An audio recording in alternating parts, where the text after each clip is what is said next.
My name is Finn, and if you've ever poured years of your life into building something only to have it stolen by a man with a nicer suit and a cheaper soul, then you and I have something in common.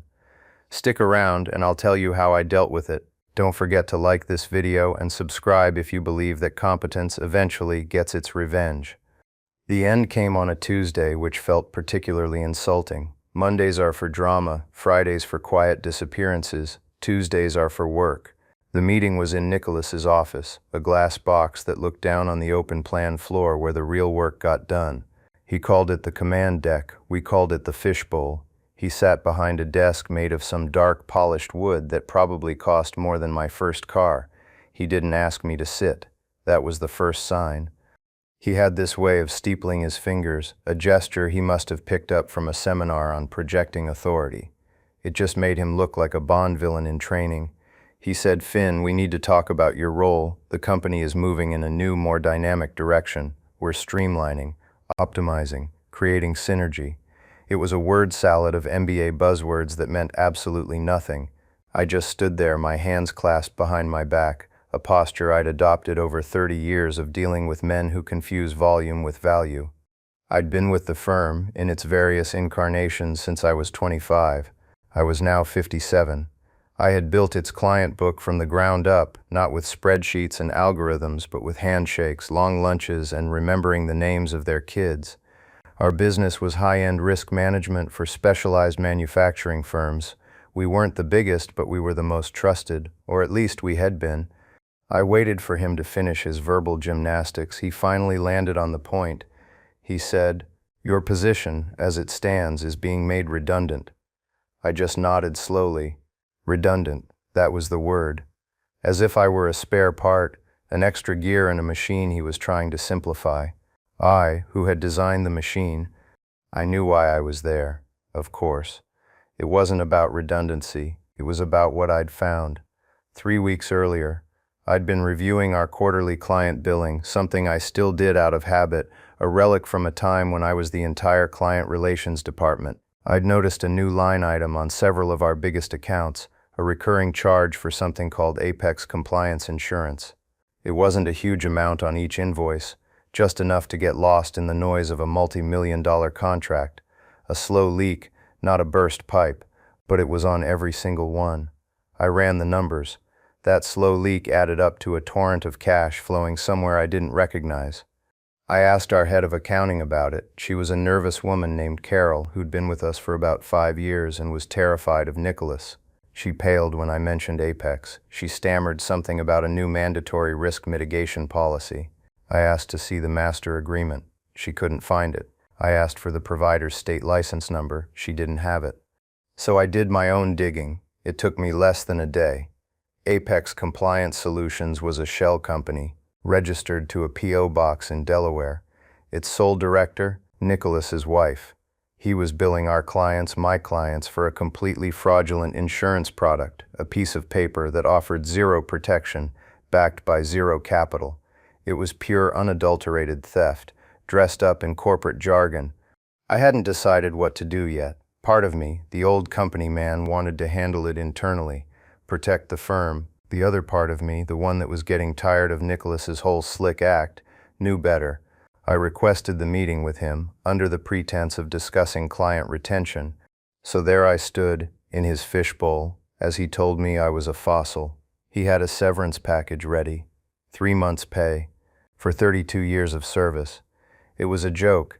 It was an insult wrapped in a formality. He pushed the folder across his vast desk. He still hadn't met my eyes.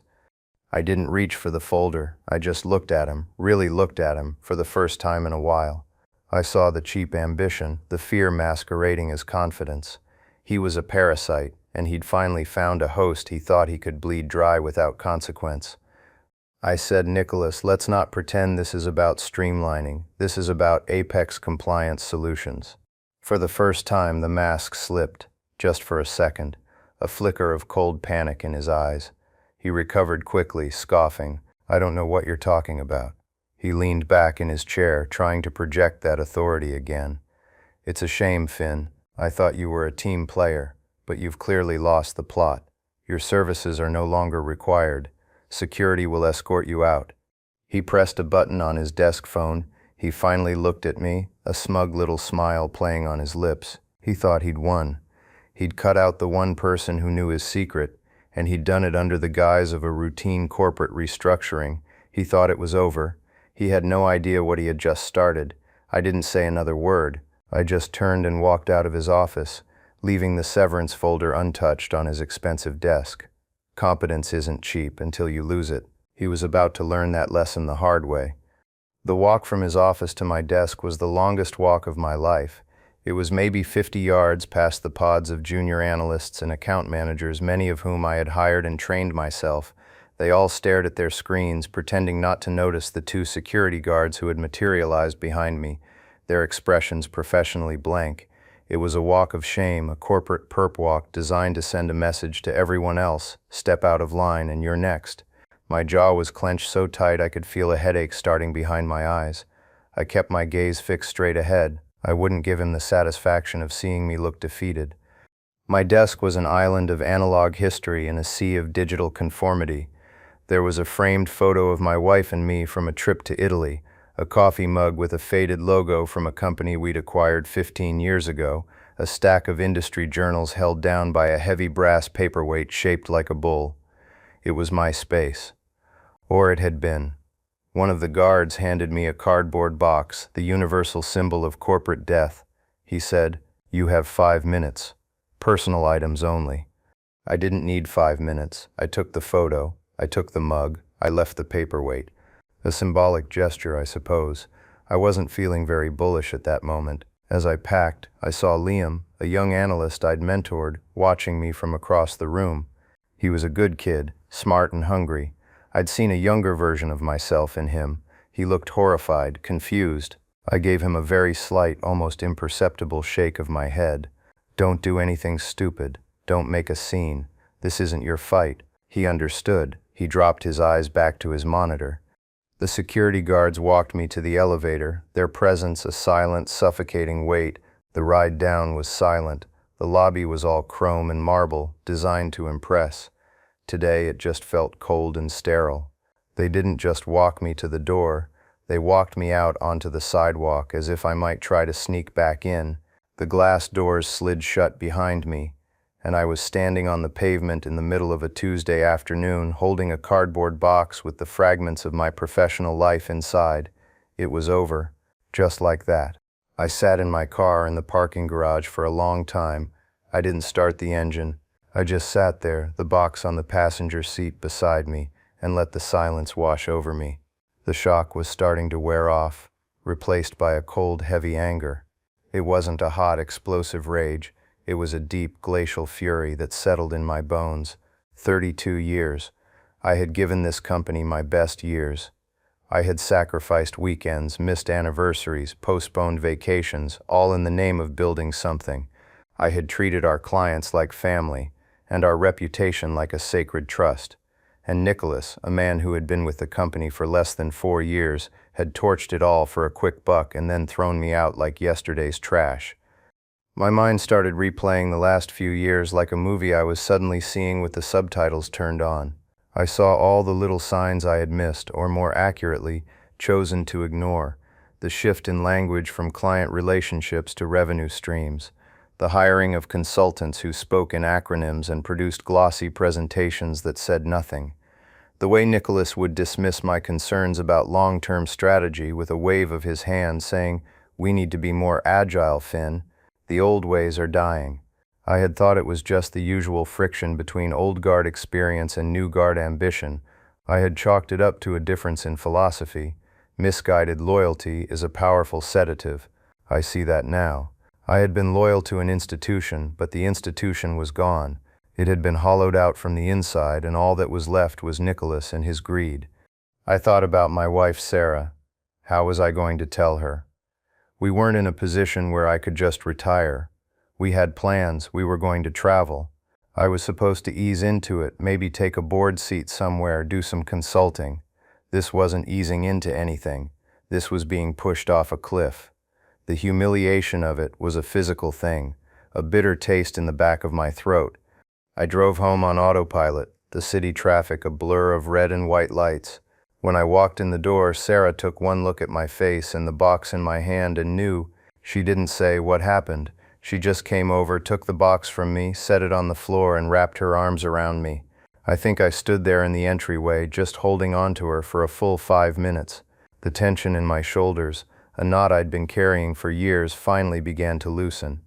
That evening I sat in my home office, the room where I was supposed to be enjoying a slow transition into retirement. I poured myself a glass of whiskey. I'm not a big drinker, but it felt like a cliché I had earned the right to inhabit. The severance folder was still on Nicholas's desk, but I knew what would be in it. A paltry sum and a non-compete agreement so broad it would probably try to prevent me from managing a lemonade stand. They always do. It's a classic scare tactic. Most people just sign it, terrified of a legal battle with a corporation. This is one of those plausibly inaccurate details people love to debate. In reality, many of those broad non-competes are unenforceable, especially when you've been terminated without cause, but they count on you not knowing that. As I sat there, staring at the amber liquid in my glass, my phone buzzed. It was a text from a number I didn't recognize. It just said, "They're shredding documents in the finance department. All night. Be careful." I knew instantly it was from Liam. He was risking his job to warn me. He was a better man than I had been. I had stayed quiet for too long, clinging to a sense of order that no longer existed. Liam, in one short, anonymous text, had shown more courage than I had in a year. That was the moment the anger solidified into resolve. The switch flipped. The private breakdown was over. This was no longer about my wounded pride or my lost job. Nicholas wasn't just a bad boss, he was a criminal. He wasn't just firing me, he was trying to cover his tracks. The shredding proved it. He was destroying evidence, and he had underestimated me completely. He thought he had fired a tired old man who would shuffle off quietly into the sunset with his cardboard box. He had no idea that he had just unshackled the one person with the knowledge, the relationships, and now the motivation to burn his entire corrupt little empire to the ground. My plan wasn't going to be about revenge in the traditional sense. I wasn't going to poach his clients or badmouth him in the industry. That was his game, a game played in the mud. I was going to do something far more elegant and far more devastating. I wasn't going to attack his business. I was going to attack the very foundation of his fraud. He thought his shell company was a brilliant financial instrument. I was going to prove it was an unlicensed illegal liability. I wasn't going to be the disgruntled ex-employee. I was going to be the concerned citizen, reporting a crime to the proper authorities. He had built his house on a foundation of lies. I was simply going to make a phone call to the building inspector. My resolve wasn't born from a single dramatic moment, but from the slow, meticulous piecing together of a puzzle. In the days that followed my firing, my home office became a war room. The initial shock had given way to a cold, analytical focus. Nicholas thought he had memory hold my existence from the company, but he had made a critical error. He mistook my loyalty to the firm for loyalty to him. For years I had maintained my own records, my own meticulous archives. It wasn't out of suspicion, but out of professional habit. In our line of work, details matter, timelines matter. A single misplaced decimal point could cost a client millions. So I kept copies, hard copies, filed away in my home office, and encrypted digital copies on a personal hard drive. It was my backup, my institutional memory. Nicholas saw it as being old-fashioned. I saw it as being prepared. My first step was to lay out everything I had. I wasn't just looking for a smoking gun. I was building an entire arsenal. I had client lists going back a decade. I had copies of old contracts before the Apex clause was stealthily inserted. I had my own handwritten notes from meetings where Nicholas had vaguely talked about innovative value-add services that would enhance client security. At the time, they were just annoying buzzwords. Now they were evidence of intent. The key, however, was connecting Nicholas directly to the shell company. His wife being the director was a strong link, but I wanted something unbreakable. I spent 2 days doing nothing but deep diving into public records, corporate registration databases, and online business forums. It's amazing what you can find if you know where to look. I traced the domain registration for Apex Compliance Solutions. He'd been stupid. He'd used the same corporate credit card he used for his golf club membership to pay for the first year of hosting. It was a rookie mistake, born of pure arrogance. He probably thought no one would ever bother to check. I printed out the transaction record. That was Exhibit A.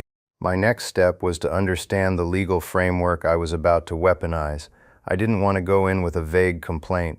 I wanted to hand the state a fully formed case complete with the specific statutes he had violated. This is where most people get it wrong.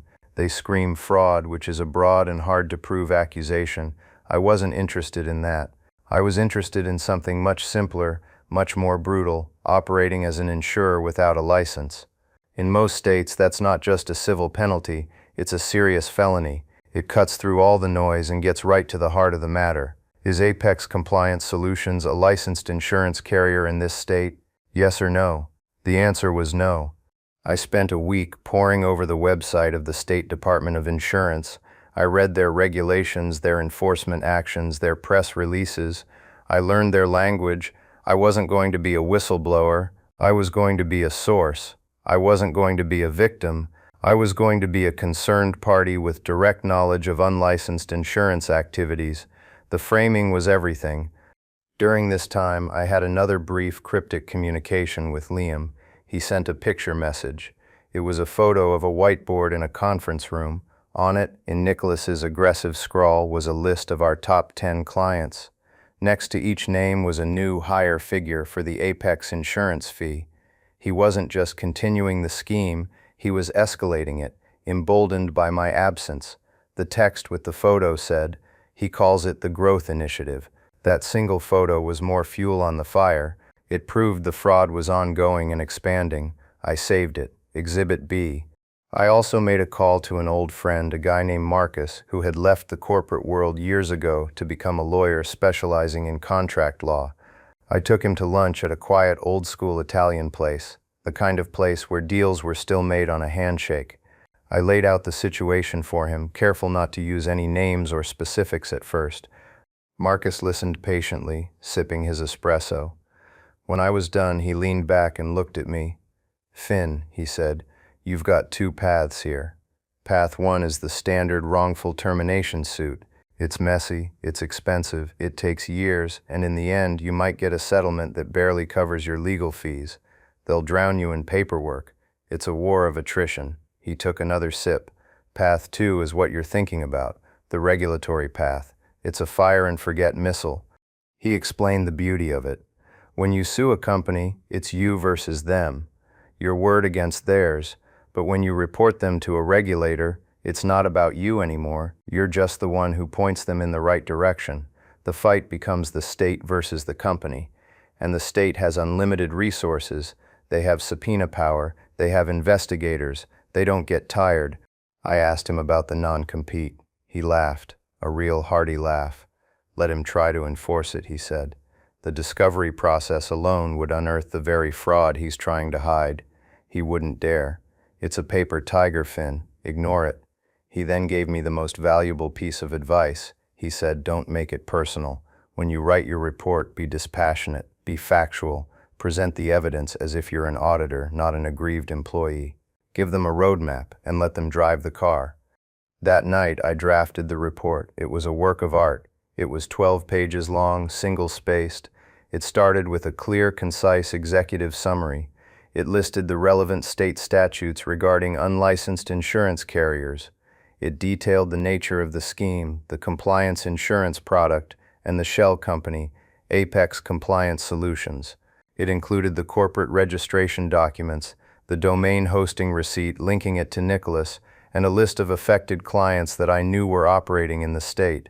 I didn't include Liam's photo. I would never put him at risk, but I did describe in cold, factual terms the ongoing nature of the activity. I attached copies of old invoices and new invoices, highlighting the fraudulent line item. I compiled everything into a neat, professional-looking binder. I made 3 copies, one for my records, one for Marcus, and one for the state. My secret plan wasn't a secret because it was complicated. It was a secret because it was simple. It relied on one core principle, that institutions of power, for all their flaws, hate being made fools of.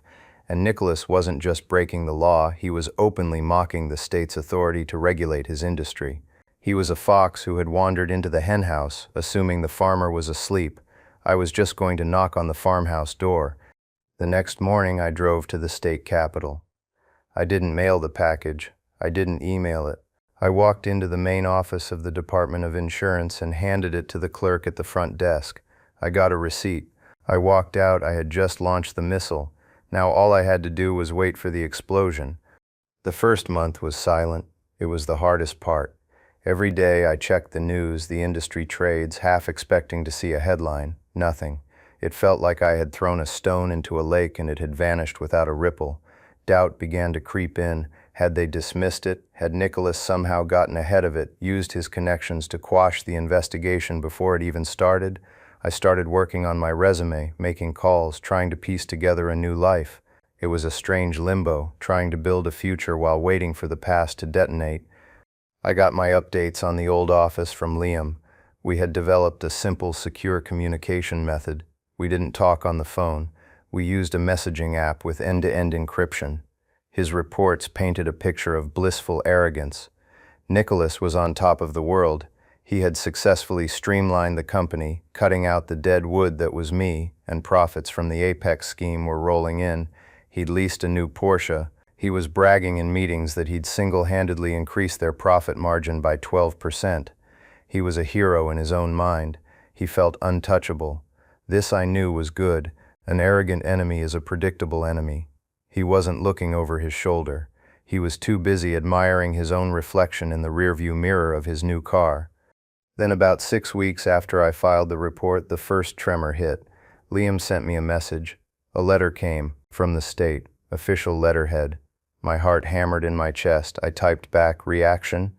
The reply came a few minutes later. Nicholas laughed it off. Told Carol in accounting it was just a routine audit. Said to send them the standard stuff. I smiled. The standard stuff. Of course. He was treating the state insurance commissioner's office like a pesky auditor he could bury in a mountain of irrelevant paperwork. He was underestimating them just as he had underestimated me. He was walking right into the trap. The regulators would see his non-compliance not as an oversight but as an act of contempt. 2 weeks later, another message from Liam. Second letter came, hand-delivered by a courier. Nicholas isn't laughing anymore. He took it into his office and has been in there with the door closed for 3 hours. I could picture the scene perfectly. The smug confidence evaporating, replaced by the cold sweat of fear. The dawning realization that this wasn't a routine audit. The questions in that second letter, I imagined, would be far more specific. They would probably name Apex Compliance Solutions directly. They would ask for capitalization records, risk pool data, and a copy of their state license to operate. They would ask for things that did not exist. The panic began to ripple outwards from the fishbowl. Liam reported that Carol from accounting had been called into Nicholas's office. She came out 20 minutes later, white as a sheet. The shredders, which had gone quiet after that first night, were running again. But this was different.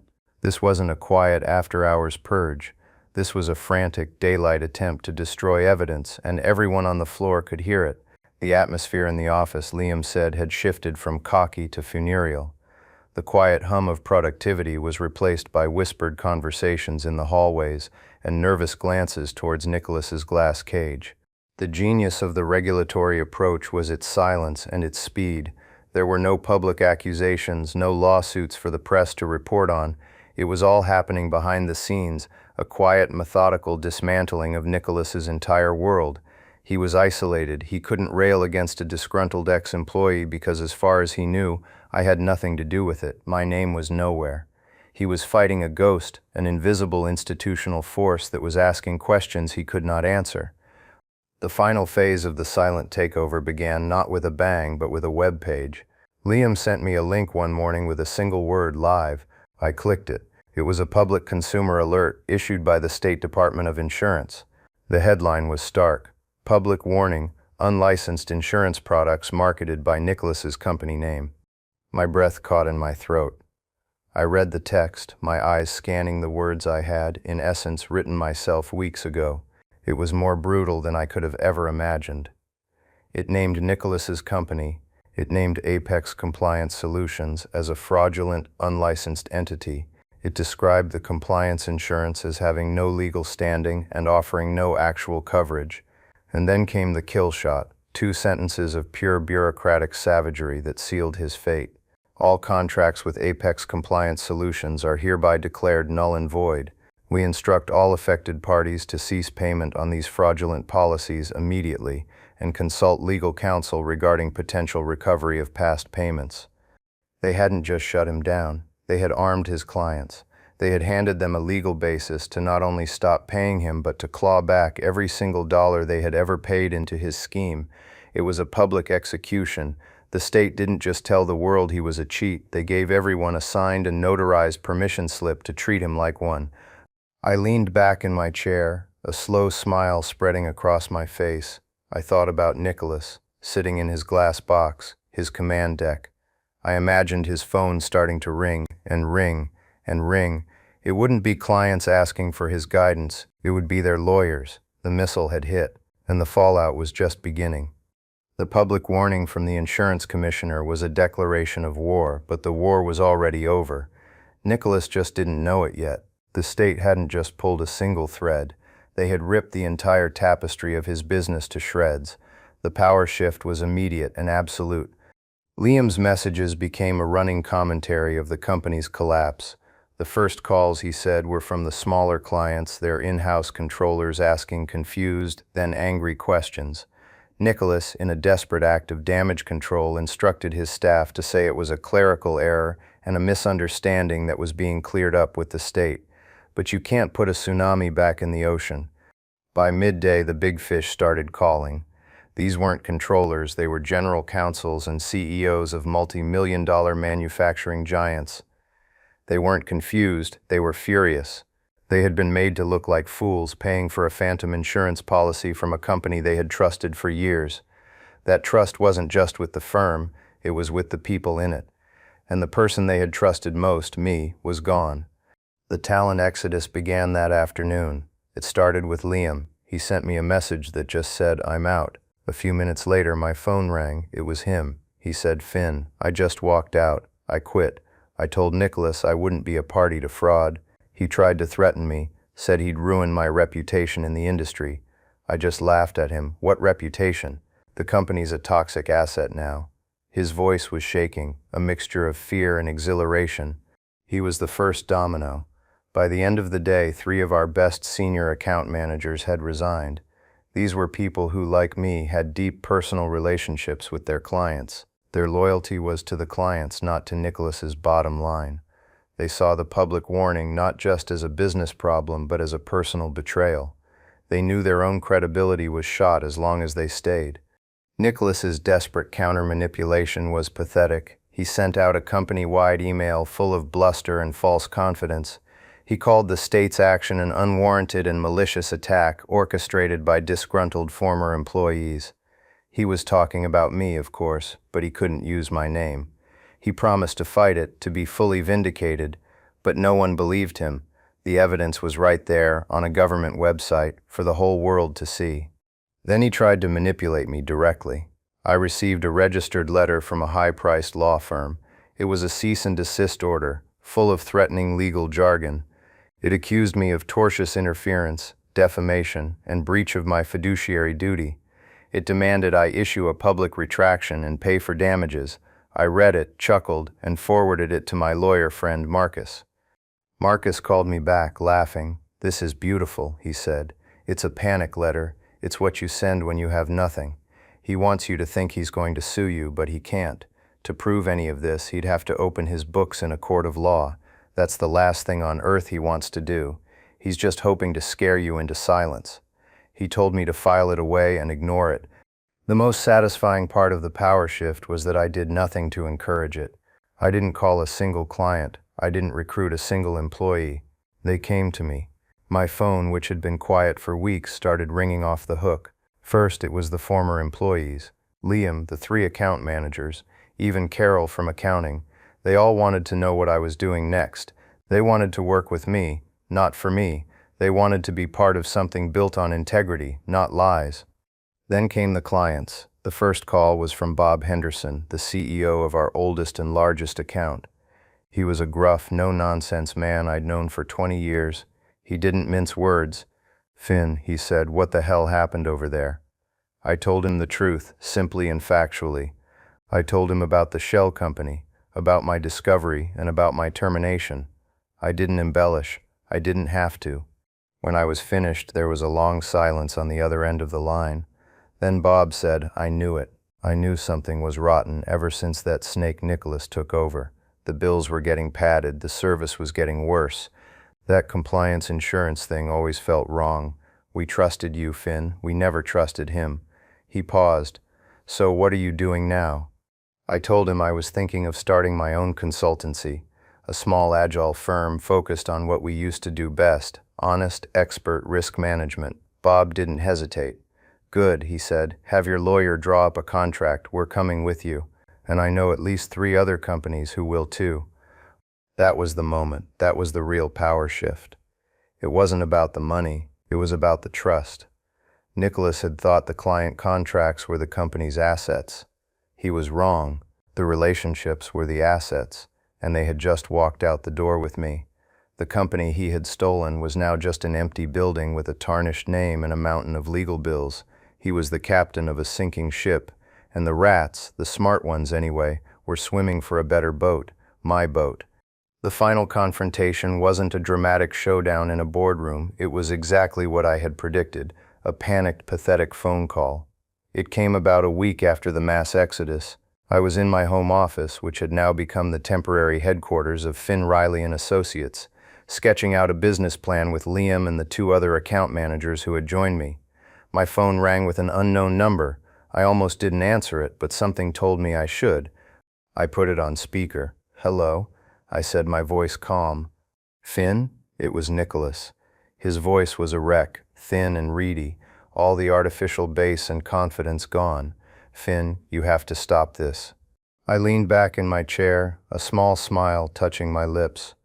Liam's eyes went wide. I motioned for him to be quiet. I said, "Nicholas, I have no idea what you're talking about. I'm just sitting here, working." "Don't play dumb with me," he shrieked, his voice cracking. "You did this. You went to the state. You turned my clients against me. You've ruined me." I let the silence hang in the air for a moment, letting him stew in his own panic. My little team was watching me, mesmerized. This was the moment of vindication for all of us. I finally spoke, my tone as cold and flat as a slate tabletop. "Nicholas, I didn't ruin you. Your greed ruined you. Your arrogance ruined you. You built a business on a foundation of lies and thought no one would ever check the building codes. I didn't go to your clients.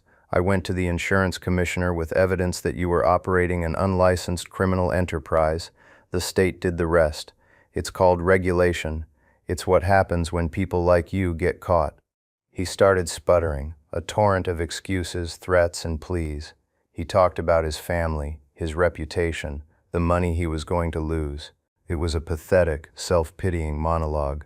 He was trying to appeal to a sense of mercy he himself had never possessed. When he finally paused for breath, I delivered the final blow. I kept my voice quiet, almost conversational. "You know, Nicholas, I remember what you told me in our last meeting. You said the company was moving in a new, more dynamic direction. You said you were streamlining. Well, it looks like you finally succeeded. You streamlined yourself right into bankruptcy." There was a choked sound on the other end of the line, then a click. He had hung up. The room was silent for a second, and then Liam let out a long, slow breath. "Wow," he said. "Just wow." We didn't gloat. We didn't celebrate. We just sat there for a moment, absorbing the finality of it. The old world was officially dead. The news of the antagonist's final removal came a few weeks later, not through a phone call, but in a small article in a local business journal. The company had filed for Chapter 7 bankruptcy, liquidation. It was being sold off for parts. The board had fired Nicholas, and he was facing multiple lawsuits from his former clients and a potential criminal indictment from the state attorney general's office. It all happened off-screen, a quiet, inevitable consequence of his own actions. My revenge wasn't a loud, fiery explosion. It was the simple, satisfying click of a well-laid trap springing shut. The new reality began to take shape. My new office wasn't a glass-walled command deck on the 40th floor. It was a modest but clean space in a smaller, newer building downtown. We had good coffee, fast internet, and comfortable chairs. There was no polished wood desk, just a large communal work table where we all sat. Liam, the account managers, even Carol from accounting, who had finally found her courage and quit. We were a small team, a nimble team, a team built on mutual respect and a shared history. Our first official client meeting was with Bob Henderson. He came to our new office, looked around, and smiled. "This is more like it," he said. "No pretense, just work." He slid a signed contract across the table. It was for more than his old one had been worth. He said, "We're paying for your expertise, Finn, and for your integrity. Competence isn't cheap, and we're done with bargain shopping."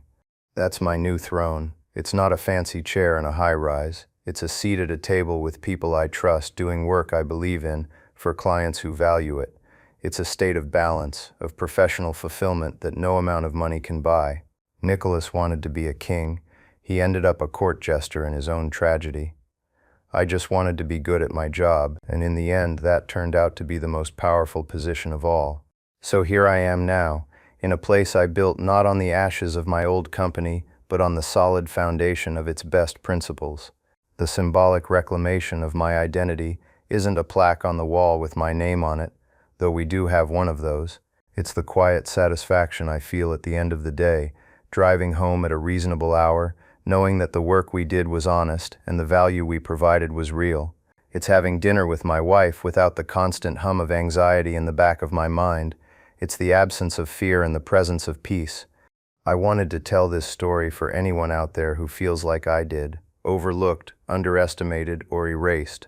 For anyone who has poured their soul into their work only to be told they are a line item on a spreadsheet, a redundancy to be streamlined. Your value is not determined by someone who can't see it. Your competence is your own, a portable asset that no one can take from you. Nicholas thought he was firing a relic from a bygone era. What he actually did was set a lion loose from a cage it didn't even know it was in. Sometimes the most effective form of justice isn't loud and vindictive. It isn't about screaming and fighting. It's about quiet, methodical, and overwhelming competence. It's about knowing the rules better than your opponent and using the system itself to expose their corruption. They build their houses of cards on shaky ground, and sometimes all you need to do is introduce a slight breeze of truth and watch it all come tumbling down. Never forget that. The arrogance of others is a weapon, but only if you let them use it against you. Turn it around and it becomes their own undoing. Thanks for listening to my story. If it resonated with you, I'd appreciate it if you'd like this video. Leave a comment below and share your own experiences, and of course hit that subscribe button and the notification bell so you don't miss the next one. Take care of yourselves out there, and remember your worth.